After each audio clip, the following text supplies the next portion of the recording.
G'day everyone, welcome back to another episode of the Australian Property Investment Podcast. I'm your host, Aaron Christie David, and I also run a mortgage broking business called Atelier Wealth. But that's not why we're here. Why we're here is because each and every episode we bring in someone that I call best in breed. So what that means is this is someone who has made property their life, that has done very well, but also is very keen to give back their knowledge, their expertise as well to people that want to take this information and do something with it. And that's what I call the ambitious, but sometimes frustrated property investor, which is why we want to take a lot of these frequently asked questions that we get from our clients and hopefully share this knowledge and experience with you as well. So when I say best in breed, we talk about bringing people in that have really good pedigree, really good knowledge. And today's guest ticks all those boxes and more. Welcome to the show, Rob Flux from Property Developer Network. G'day, Rob. Hey, Aaron, how are you, mate? I'm fantastic, thanks. I got told before, am I dressed for winter or am I dressed for spring? And I said, look, it's a combination of both because we're right on the cusp of seasons at the moment. And yeah, I'm one who struggles badly with the cold, mate. I grew up in the tropics, and so anything below 25 degrees is freezing. There you go. You're starting to acclimatise. I struggled this winter. It's been a long, harsh winter, and I think we're in for more rain this summer. But anyway, hopefully we get more sun. But Rob, we've got a mutual client in common, which is how our paths have crossed. But digging up a little bit at your business and about yourself, I'm blown away by how much you've done and achieved, Rob. So Property Developer Network is what you've founded and own, which is a network of developers, newer developers coming in or renovators. I believe you've got a community of over 15,000 at the moment. 16,500 now, yeah. And we're starting to get exponential growth, which is a little scary. And we just hit our 10th birthday literally last weekend. Mate, congratulations. I mean, 10 years in business is definitely a milestone, isn't it? Like you've obviously passed I look at business, you got 1 year, 3 year, 5 year mark, and then that 10 year mark, you look at the statistics around it. I think only 1 out of 10 businesses will be there at 10 years. And then the level of profitability for those businesses is another factor. So credit to you guys and to your team. I think there's something in there when I see businesses get to 10 years and they're experiencing rapid growth. It means it really struck a chord, and that's what we want to have a chat about. So when we had a chat before and you talked about your roots starting with 5 mates around your kitchen table and how that's grown and what that's looked like and the different iterations that your business has gone through and the different strings you now add to your bow, mate, I've got to say, it's a genuine respect that I have for what you've done, but I don't think you're here for admiration. You're here to give back and help more people become. Absolutely. Yeah. So respect goes to the side because that can come and go, but it's, I think, heart-centered and purpose-driven type businesses that go, we really want to help families set themselves free. Because I know what that feels like, for example, for yourself, and look, I want other people to experience this as well. Yeah. Yeah, absolutely. And I guess to that accord, I've set myself a personal goal of setting 1,000 people financially free. And I guess today is my little part in trying to get somebody to get into the journey or get onto the journey and get off that treadmill, mate. That's it. 1,000 starts with one, and that's the same notion that we had when we started going. We want to this big goal, but you start with one person and that domino effect and starts to build. But Rob, I'd love to hear from yourself, and it's what I call the 3 Ps. A little bit about yourself personally, a bit about yourself professionally, a bit about your own property journey in a nutshell, if you can share with us. Personally about myself, there's 2 sides to me. Everyone sees the public persona where I'm I guess, professional and doing the right thing and paying it forward and that sort of thing. But behind the scenes, mate, I'm a bit of a rat bag. I'm a reformed hoodlum. Used to have a mullet way back in the day. There you go. So I guess very much a petrol head. Very much love a rugby. Love things where I can actually go out and experience life. So I'm an adrenaline junkie. The number of things that I have done that would scare the willies out of most people. And I would say if you name an adrenaline sport, there's an 80% chance I've done it. Yeah, okay. Yeah. Love it. Get the blood flowing. Get the blood flowing. So I don't want to ever leave the planet with any regrets that I didn't try something, mate. Oh, well said. Well said. Yes. So, and then a little bit about me from a professional side of things. I've got a two-stage journey in my property life. I did 20 years of traditional buy and hold investing, buy negative gear, hold, have all the issues and challenges with not being able to get deposits for the next property and not being able to service the next loan. And that works, and it worked really well for me. I got to the point where at the age of 38, I bought my first house at 18, first investment property at 21. So at 38, mathematically, I could have retired, but got divorced at 37. And so the second time round, I didn't want to wait 20 years and I didn't want the market to be in control of me. And that's when I went on my property development journey. And the second time round, I got out in 6 years. And if I had to do it again, I think I could probably do it in 3. Wow. It's, I want to have a chat about that a little bit more because looking back, I mean, you said you did very well with buy and hold. Did buy and hold get you to a certain point? For example, like if you, and I mean, it got you to a stage you had the means to then do development work. Is that part of your journey? I'm going to say what it did is it set me up for success, absolutely. But I guess going through the divorce and giving a lot of that away, I went back to where most people, I won't say where they start, but probably a little bit better than that. But where most people want to get to, maybe in 10 or 15 years' time. So I had a good a restart in that second phase, but it wasn't fantastic. So I had lots of challenges with regards to serviceability, and you go into commercial loans when you do property development, and the way that commercial loans are assessed are very different. So I think where it helped me is that I brought the investment mindset to development, because most developers think about rolling their stock over and selling and cashing in. Yeah. Whereas I'm looking at how do I retain stock and how do I keep the cash flow from that? And it's really applying that second half to the complex, to the process, that I've come up with a little bit of a process that I think allows us to manufacture the profit and create a passive cash flow and build net wealth, so you can do a little bit of work and a little bit of let the market do the work. Hearing that, it almost feels like you struck the trifecta, because I feel like what a lot of clients will struggle with, it's very binary, the decision. Do you buy and hold or do you buy and sell? But I feel like you've almost kind of played in a grey area there, which is, hey, look, I've almost cracked the code here to say, look, here's how you can, because you're right, borrowing capacity becomes a challenge, or it's equity, trying to find enough equity release to then get the funds to then go again, right? Which is, I generally say they're the two issues that hold investors back. Yeah, so let's have a look at that, and it is kind of binary, like you said, but I think a lot of people are a little bit too eager to hold too early in the development phase, and they manufacture some profit and they want to retain it, but they've still got a lot of residual debt. What that does is it creates this glass ceiling, and anything that you have manufactured gets trapped in the property, and so it gets quite tricky. We want to get to the point where we've manufactured enough profit that the residual debt is so low that actually holding that no longer is a burden to us, but actually becomes a benefit to us. And that's the key.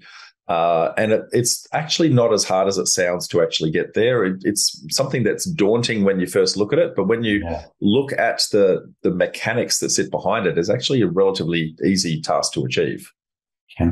You mentioned there about, you call it glass ceiling, for example. You need to break through those borrowing capacity ceilings and those limits. And sometimes the goalpost can move bank to bank, for example. So, there's a level of fluidity you need to have in your strategy, for example. But where have you seen investors make those errors, for example? And then how do they overcome that? And then how do they navigate borrowing capacity changes or trying to free up cash flow, for example, as well? I think the biggest problem is when investors transition to development and they bring the investment mindset from a lending perspective across with them, because development lending and development finance is very, very different.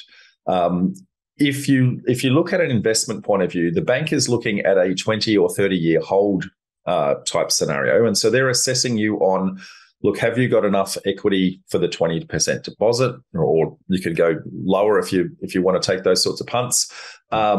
And can you service the debt given that the bank has to predict, well, what's the market going to do in the next 20 years? What's interest rates going to do?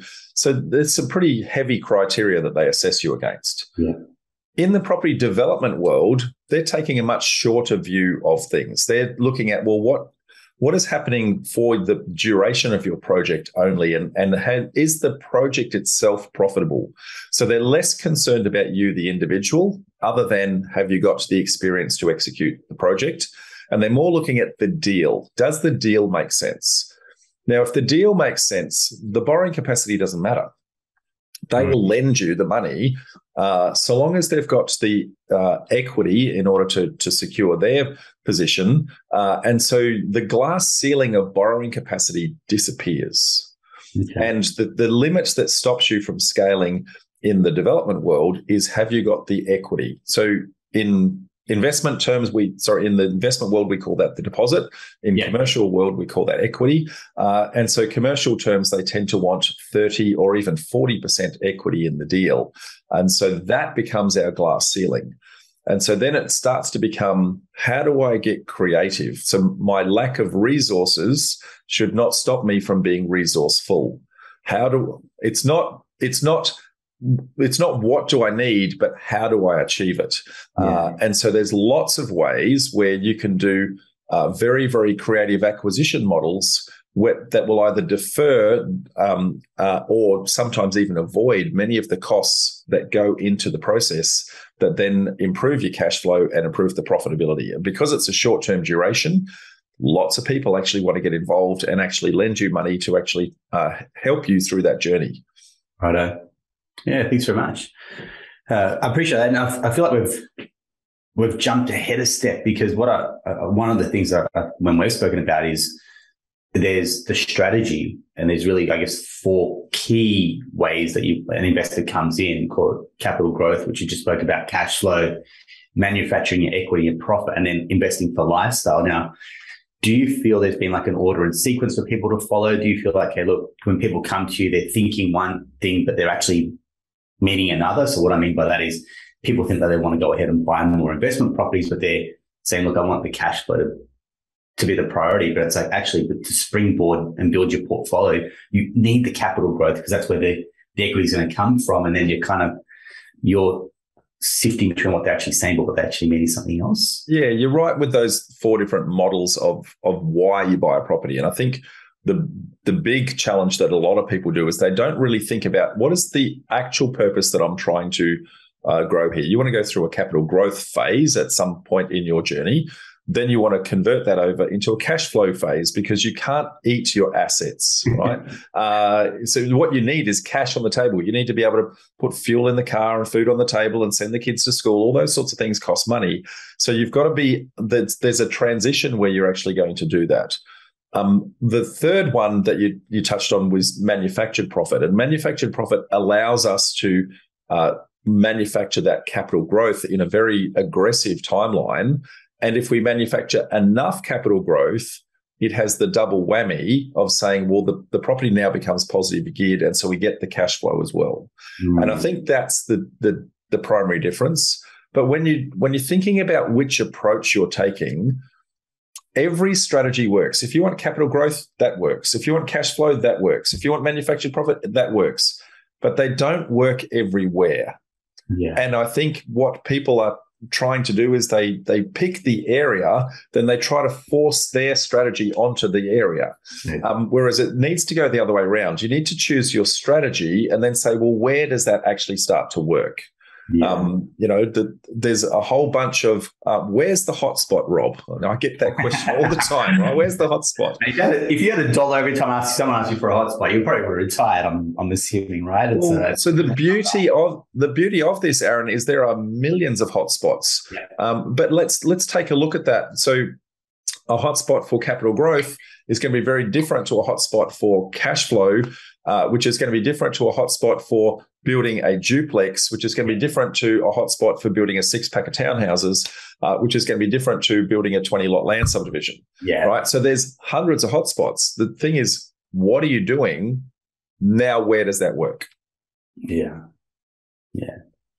Thanks very much. And so when someone may come to you and say, look, Rob, I've got this idea. And again, you've got years under your belt. You've probably been, this way personally and wired this way as well, going, it's a confirmation bias, or it's like, I think this is all the hallmarks for like a really good development. And then, so you're going, well, hang on, let's go back a step and go through your strategy. What are you looking to achieve? Then the next step really is around, well, how do you pull the trigger on this? And what I mean by that is it's all new territory. So someone, let's take a client, for example, got a family, they've got their own home, maybe they've got a couple of investment properties, but now it's moving to the development stage, which is all new territory for them. And they're going, look, I just don't have the expertise, I don't have the knowledge, I don't have the contacts, and I can make some very, very expensive mistakes. It can be a learning curve. It can also be a very expensive learning curve, but you could also make plenty of mistakes. And you just go, look, the benefit of hindsight, you chalk it down to learning, but you could also have avoided that by partnering with someone or tapping into some knowledge or some resources. So how has your community been able to leverage knowledge, leverage insights, but also most importantly, networks as well? Yeah, absolutely. So really, really good points there, Aaron. I'll give firstly a quote from Warren Buffett. He says that risk only comes from not knowing what you're doing. So that's the first part to that. And the metaphor that is really easy for people to understand is when you're a child, you're taught that crossing the road is dangerous. And you're taught if you look left and you look right and you look left again, you can navigate that. Now, the risk hasn't changed, but you've now got a risk management plan. You've identified the problem. You've got a risk management plan. You know you can cross at the crosswalk. You can press the little button and go wait for the green man, or you can do the left, right, left thing. The same comes with property development. You need to learn how to identify the risk. You need to identify how to manage it. The risk will never disappear. The car is still dangerous. But by having that management plan in place, you're going to minimize that risk as much as possible. And I think people misunderstand the impact that actually has, and they don't give enough due credit to actually educating themselves before pulling the trigger. So they are convinced by a real estate agent that this property has all this development potential, it must be profitable. The reality is that 90% of development sites are not profitable. So that's 90. Wow. And so just because it can be done doesn't mean it should be done. And we need to treat property development just like any other career. We need to actually go through our apprenticeship. We need to actually learn the process. We're not going to become a doctor first go. What we have to do is actually go to university and actually study that and get prepared. And then we're happy to pick up the scalpel and do whatever it is that we need to do. And I think, I wouldn't say a lot of people, it's a very harsh, broad brush statement, but there's the odd case study where it's like they just got rich accidentally. They were sitting on a beautiful site and now anyone thinks that, if I've got a big site, for example, this many square meter frontage, that's the license to go and build a duplex, for example, because I've seen them do it. And I guess it doesn't really have that same level of expertise you may attach to a profession. It's going, well, it could be a lucky element to it. It could be, bought in the right place at the right time, for example. And so nobody really associates property development with a profession to then, like exactly what you're saying, which is do your learning phase, put your L plates on, then your P plates, and then you can go off and do the big boy stuff as well. Yeah, absolutely. And I have witnessed many, many people make a lot more money than me by sheer luck. And I've been working very hard. You do buy Bitcoin, Rob? No, but I can sleep at night, Aaron. So I know that the effort that I'm putting in is mitigating that risk. And I know that the probability of my success is extraordinarily high. Yeah. And whereas I guess the person who does it by blind luck, they've got no idea why it actually happened. If they try to duplicate that, they can't. So I can cookie cutter what I'm doing and be very comfortable that my risk factor is quite low. So, I talked about being an adrenaline junkie before. Taking risk is something that I'm okay doing, but it's calculated risk. And that's the key. You actually put the effort in, you put the calculated risk, and then that risk factor drops massively. And then what you're having is just an experience. So take me through, and I want to be very, very clear, this isn't a plug for your business, but take me through when someone comes to yourself or your team, Rob, and they're going, hey, look, I've got an idea, I've got a bit of a game plan strategy. How do they tap into the knowledge? How do they tap into the community? How do they tap into the resources, for example, and go on that learning journey? Because that's effectively what you're really big on, which is knowledge, education, teamwork, and community. Yeah. Yeah, absolutely. So that, I guess, our environment is very much an immersive experience. Everybody learns very differently. So some people learn by doing, some people learn by watching. So what we've tried to do is we've tried to create a community where everyone is supportive of each other. It's a pay it forward type approach. Help someone else, and then when your turn is there, then people will want to help you, not hurt you. Freudian slip there. And so coming to our monthly meetups is probably a great place to start. We've been running those for 10 years. We run them in 3 different locations. It's not formal education, but what it is we have industry experts who come in every single month talking about the different issues and challenges in the industry. So town planners, accountants, lawyers, civil engineers, architects, all the different people you're going to need in your team. They all come and say, look, these are the common challenges that we see, or this is what's happening in the market right now. We then have somebody in our community share what is called a real deal. Now, a real deal is exactly that. It's the good, the bad, and the ugly of a project. And the whole idea there is that as property developers, we make money by solving problems. And so it's really important that we're exposed to the problem, see that it can actually be overcome, that there is a little bit of an emotional roller coaster that is actually part of that. But by sharing that experience, everybody learns, and we are going to grow from the blood, sweat, and tears of the person standing at the front of the room. So we've been sharing those real deals for 10 years. Every weekend, all the way around the country, 10 years worth of people actually getting success. And there are times when people go close to losing money. There are times where people have lost money, but they actually share that experience so that the next person doesn't need to. So it's not just the glory, mate. It's it's about genuine learning. And then lastly, we try to do a masterminding process where we help each other's property journey move forward. It's excellent. I love that. And that's the power of peer-to-peer learning. Like you mentioned, it's not formal education or formal training. That's the beauty of having people that are living, breathing, but also skin in the game. Like they're doing it for themselves. Something you just mentioned there is, we can learn from, success leaves clues, but also I've made these mistakes and they've cost me a lot. So avoid these mistakes. And they're almost blind spots that people may have, and they wouldn't have known it till someone shared.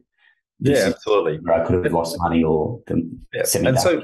So while that's not a formal path, I guess what it is creating that herd that is going to be supportive and doing all the things that you want to do in that community that you're looking for. And from there, that's going to determine, do you actually want to go down this path? You're going to get exposed to it and immersed in it and you go, is this something that is right for me? It's a place where people go, okay, I think if I want to do this, this is the strategy that I want to do. At that point, people then go, okay, I'm actually going to go do some formal education. Yeah. And there are lots of different development paths. And so my guidance is don't listen to the spruiker at the front of the room telling you that theirs is the only way. Because what will happen is if it's the strategy that you want to do, you'll find that education very informative and very helpful. But if it's not the strategy you want to do, you've just burnt your cash. And so choose the strategy first, then find who's the educator who's teaching that particular thing. And then every time you actually go and do some education, it's going to actually push you towards your goal. And when it comes to levels of support, so you mentioned there's ways to learn from each other, but then there's ways to then tap into people that maybe have the cash, because sometimes that's the other part. Generally, our younger investors, they're not earning as much as maybe when they get later in life. That earning trajectory just isn't there. So you've got the means and the want, but you necessarily don't have. Well, you got the want, but you don't necessarily have the means because you don't have the cash or the borrowing capacity. So partnerships, how does that work? And I guess what does someone got to be careful when they go into like a partnership on a development project as well? So partnerships or joint ventures are very, very common in our community. Yeah. There's 7 different ways that you can actually make money from property when you have little to no money to start with. Okay. And so this is something that investing can't do. You must have a deposit. You must have serviceability. But in the property development world, because you're manufacturing the profit, then there's lots of ways that people want to get involved so that they actually share the profit with you. And that's the difference. So there's you can actually make a bucket load of money when you've got almost none to start with. And we've got a multitude of examples of that. If you come and look at some of the real deals in our community, we've got a gazillion of those where people have manufactured profit out of thin air because they had nothing. Because if the deal is good enough, the money will come. So a really simple, easy example. And as I said, there's 7 different ways of actually doing this. But let's just imagine there's a $1 million property, and the project is going to take 12 months to run.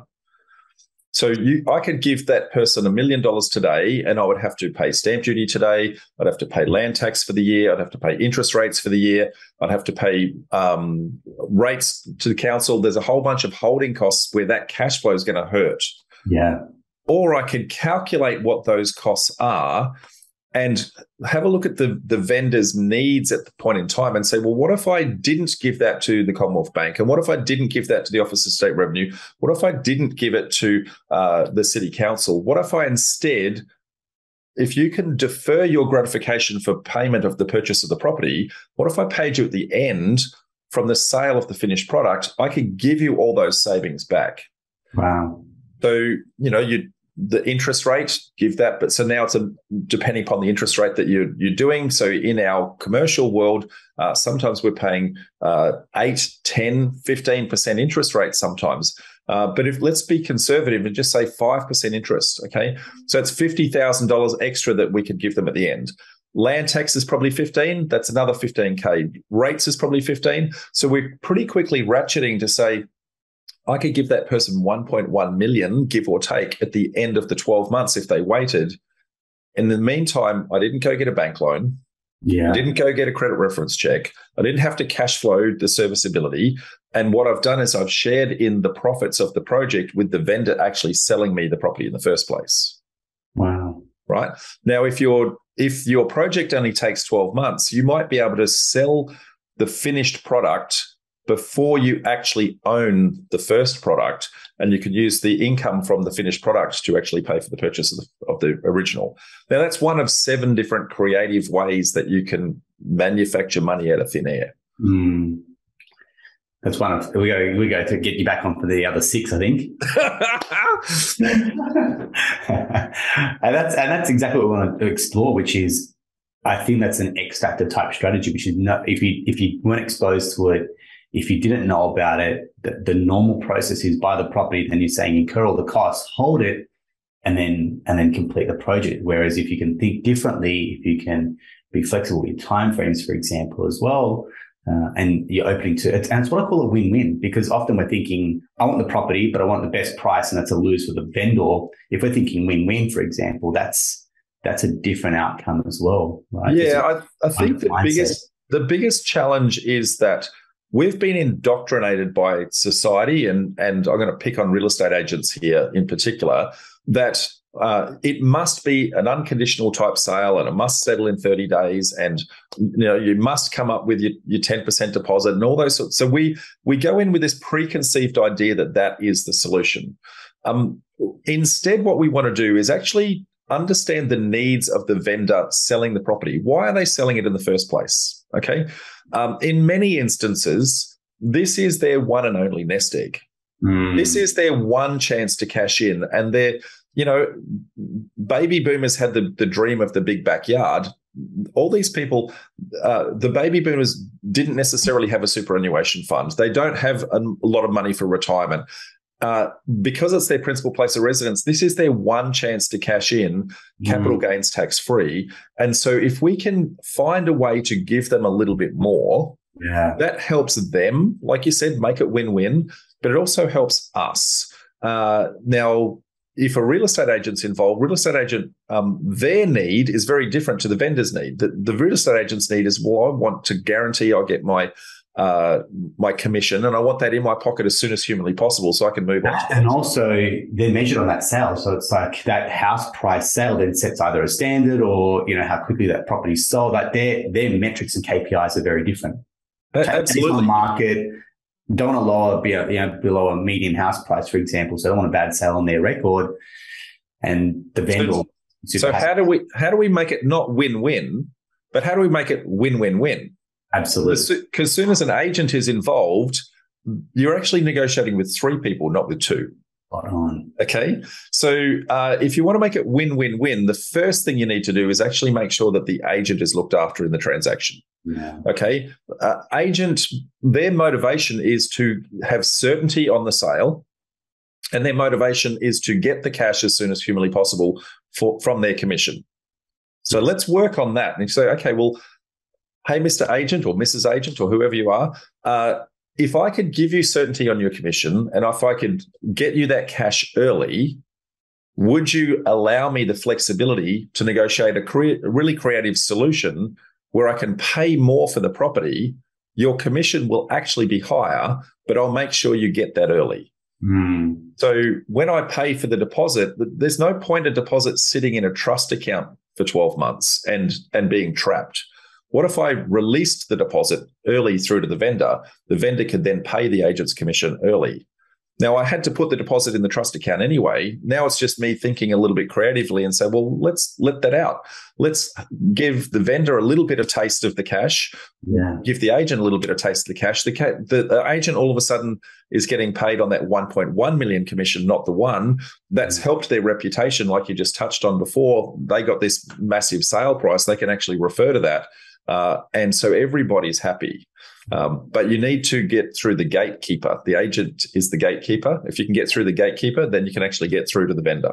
Nice. Well put. And that's, again, years of experience in buying versus I need to win at all costs to the detriment of others, isn't it? And so that's the way to think bigger. Love it.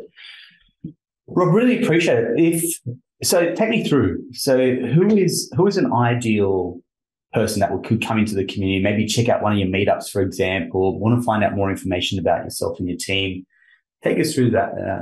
I'm going to say someone who's typically either attempted the longer-term buy and hold investment strategy and found that either it's too slow for them, or alternatively, they keep hitting glass ceilings with regards to, look, I can't get the deposit for the next one, or I can't get the serviceability for the next one. Yeah. And they feel trapped. They feel that, look, I've only got 15, 20, maybe 30 years left of working life. Yeah. But at the rate that I'm going, I'm not going to make it. So what can I do to think differently and actually accelerate? Now, property development is an active sport. You need to actually learn, you need to do. And so it's really someone that is genuinely committed to wanting to actually learn that process. Yeah. If you're just a set and forget kind of person, property development isn't for you. But if you're willing to put the hard yards in, then absolutely there's quite a few steps to the process. But when you do, the rewards are very worthwhile. I really appreciate it, Rob. Really appreciate it. If you want to reach out to Rob and his team, we'll include the details for their website, their links to their community as well. And like we always say to everyone, you do your due diligence on who you want as part of your team, maybe a mentor, for example, or a coach, that type of capacity. But what Rob said there is exactly right. What type of goal are you looking to achieve? And then how do you align with someone that's probably been there, done that, and they can set you on that blueprint as well? And it's what I call, no difference like a personal trainer. If I'm trying to get lean for a marathon, I'm not going to someone that's going to help me put on weight for a bodybuilding competition, right? You choose your trainer aligned to your goals, and you choose your team that's going to help you get there as well. So Rob, really appreciate that. That's perfectly fine, mate. And you touched on two words there that I think a lot of people confuse. So the difference between a coach and a mentor. So coach is very much about mindset. Okay, that is getting you to take action. Okay, so they're not necessarily have actually done the thing that you want to do, but they're really good at actually rummaging around inside your brain and go, well, what's stopping you from actually taking the action that you need to take? Sometimes it's limiting belief, sometimes it's fear of failure, sometimes it's fear of success. Like there's all sorts of things where a coach will actually help you to motivate to take action. Yeah. A mentor is someone with runs on the board, someone with skills, someone with experience. Mentor will, when you take the action, they're the ones that are going to make sure it's the right action. Yeah. And I think a lot of people confuse the two. They try to get someone called a coach who's not really a mentor, who's, you want to be able to separate that. I think that's the primary difference in our formal education process for anyone that comes down that path. We have a genuine qualified life coach. We have multiple mentors with lots of runs on the board. And so it's about separating those two out and understanding what is the thing that's stopping you. Is it the skills or is it the actual motivation to pull the trigger? Spot on. I'm glad we've ended on that note, Rob, because we did an episode recently, someone like Keith Abrahams, and exactly that, high performance habits. Quite often, it's what goes on between your ears that's stopping people from taking action. It's like, well, how do some people, like you're saying, maybe not as smart as others, but have pulled the trigger and made more money?